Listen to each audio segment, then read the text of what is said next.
అమరుడైన రాజీవ్ గాంధీ ఈ దేశ యువతకు స్ఫూర్తి. ప్రజాస్వామ్య పరిరక్షణలో, దేశ సమగ్రతను కాపాడడంలో శ్రీ రాజీవ్ గాంధీ అమరులైన గాంధీ వారసత్వాన్ని పుణికిపుచ్చుకున్న రాజీవ్ గాంధీ గారు ఈ దేశంలో పారదర్శకమైన పరిపాలన అందించాలి అంటే సాంకేతిక నైపుణ్యాన్ని జోడించాలి. సాంకేతిక నైపుణ్యాన్ని జోడించినప్పుడే ప్రభుత్వం యొక్క నిర్ణయాలు, ప్రభుత్వం యొక్క సంక్షేమ పథకాలు చివరి పేదవాడి వరకు చేరుతాయని సంపూర్ణంగా విశ్వసించారు.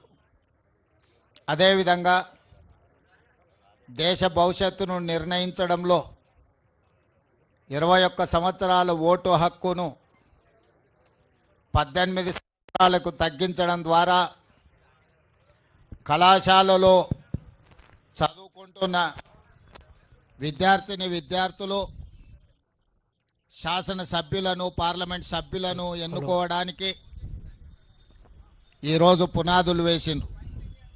అదేవిధంగా స్థానిక సంస్థల్లో, చట్టసభలలో మహిళలకు సముచితమైన ప్రాతినిధ్యం ఉన్నప్పుడే సమస్యలు చర్చించబడతాయని చెప్పి ఆనాడు మొట్టమొదట స్థానిక సంస్థల్లో మహిళా రిజర్వేషన్లకు పునాదులు వేసింది రాజీవ్ గాంధీ గారు.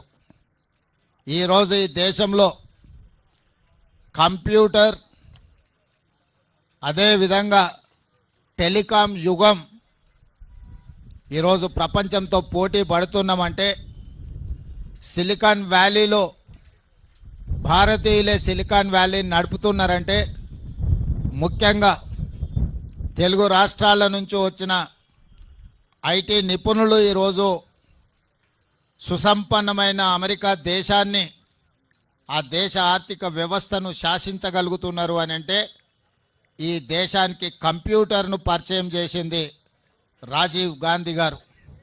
అదేవిధంగా టెలికాం రంగంలో విప్లవాత్మకమైన మార్పులు తీసుకొచ్చి ఈరోజు